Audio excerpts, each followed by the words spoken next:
The one movement exercise for today is going to be the glute ham raise. I've already done some standing leg curls, nothing real major, but just to stretch the hamstrings out a little bit and warm them up some. Typically the glute ham raise would be done after one of your main lifts, if it be the squat or the deadlift. A lot of times I've recommended using the glute ham raise as part of a warm-up rotation before the squat and deadlift if hamstrings are a weak point of yours.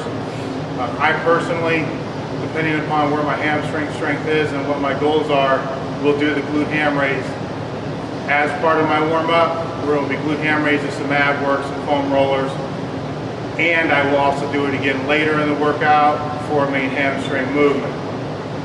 Right now I'm going to do it as a main hamstring movement. This will be the first set. Probably won't be a whole lot of reps because I just kind of want to stretch out, get a feel of it, make sure the machine's set up right.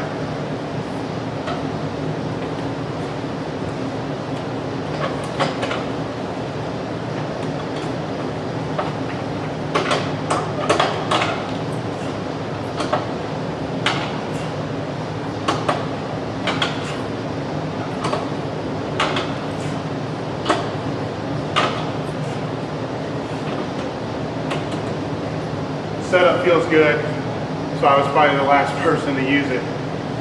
You want to make sure your knees are slightly behind the pad, which is going to allow the knees to drop, allowing for the hamstring to contract from origin and insertion. The other key point is when you come up to drive your toe into the foot plate as hard as you possibly can. If the foot plate is not long enough, you don't have anything to put your toe into, I highly suggest somebody stand behind with their hands, or you mount some type of wood surface on there to be able to drive your toe into it to shut the calves down, to put more stress onto the hamstrings.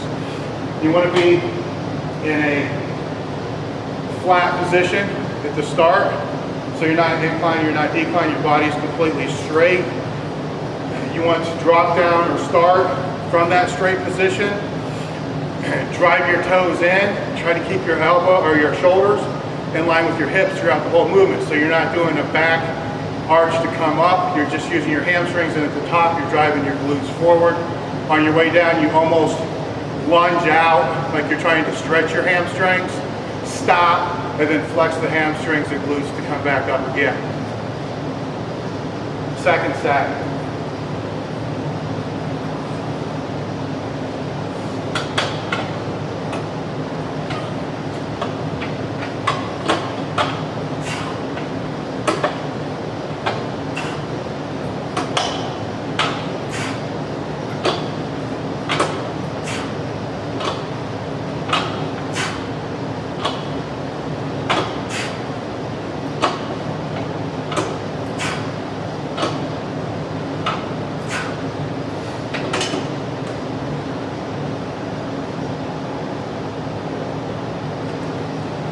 On some of those repetitions, I'll drop a little bit past being flat because my hamstrings feel like they're starting to tighten up or cramp. So I'll lunge it out and drop forward a little bit to stretch more.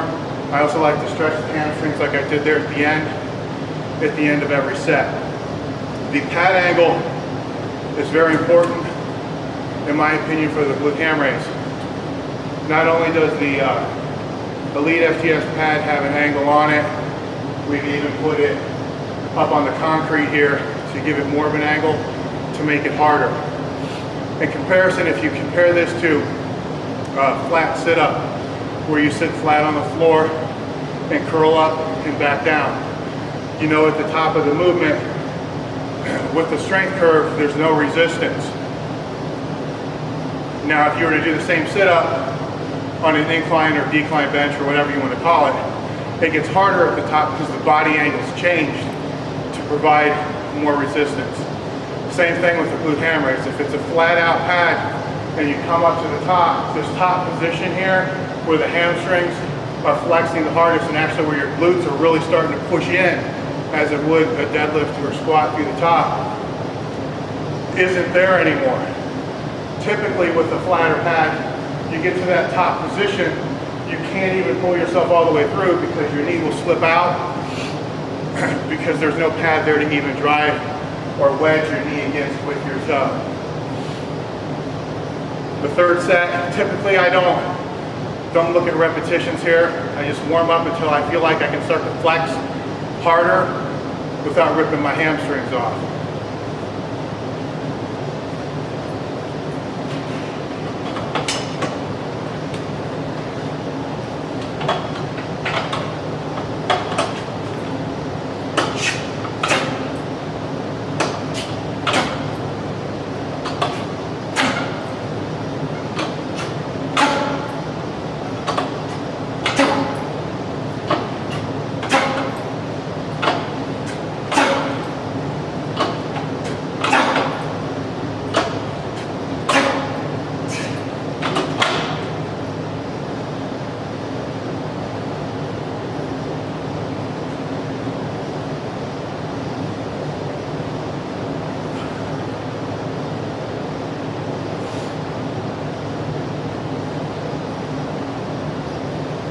Once again, I'll stretch between the sets. On that one there, I feel like I'm beginning to flex a little bit harder, but still not quite what I'm looking for. So a lot of times with myself, I find that that's due to my calves being a little too tight.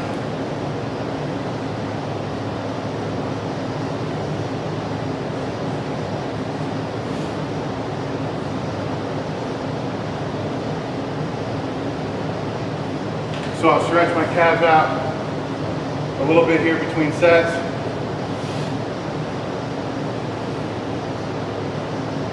A lot of different ways to do the glute ham raise. There's an article on the Elite site, I don't know what it's called now, it might be called Pumping the Posterior, that outlines different styles of doing the glute ham raise. For years when I was powerlifting, I was doing the glute ham raise between 2 and 6 times per week. So I always changed the style in which I was doing it. Right now I'm doing just a standard glute ham. You could go into a free fall ballistic glute ham raise. You can also do a weight release type glute ham raise where you'll take a heavy med ball, drop, pop back up, somebody hands you the heavy med ball again. That's really cool to do if you actually have a couple different weights of med balls. That way the person's always ready with the next one when you come up.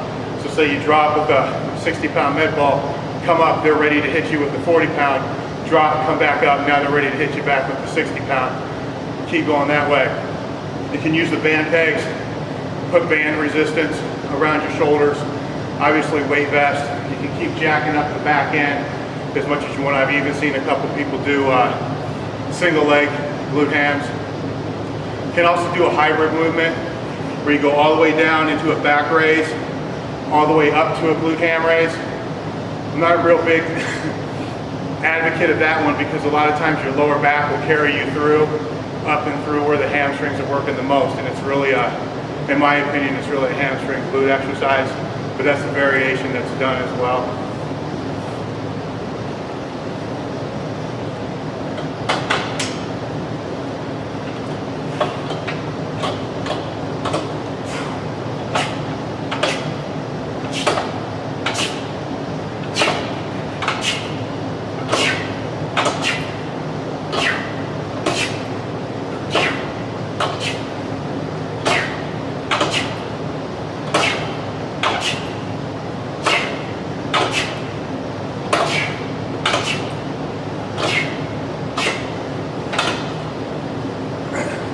I'm also starting to notice right now, as I go through my sets, my toes are flaring out more and more with each repetition.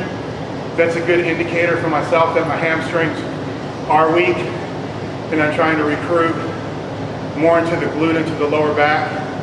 So the next set, I'm going to try to make a real conscious effort to keep my toes straight, and what we'll probably see is my strength diminish very fast. Either way, next set will be my last set, and then I'll move on to the rest of my hamstring training, which will be stiff leg deadlifts or Romanians to see how my hamstrings feel, and maybe some one leg curls.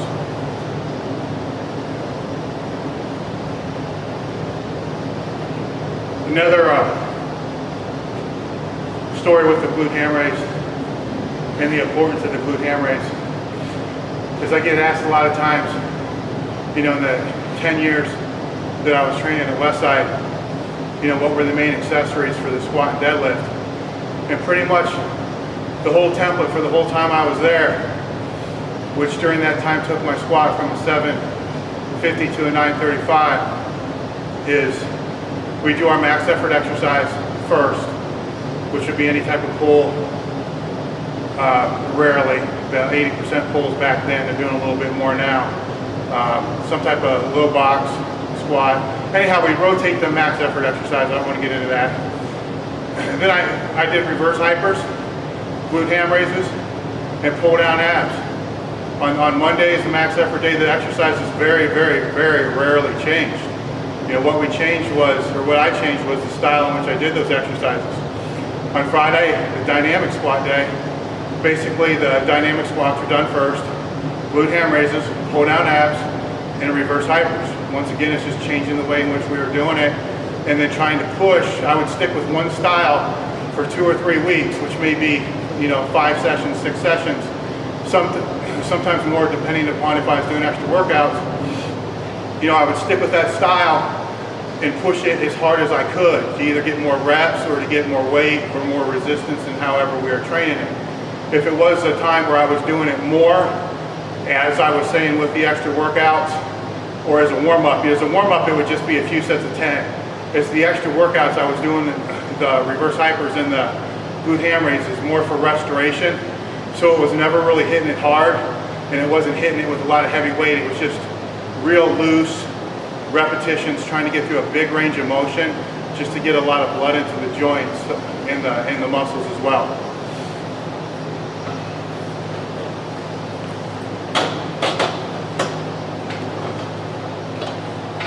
As I said, this time I'm going to try to keep my toes straight, maybe even turned in a little bit.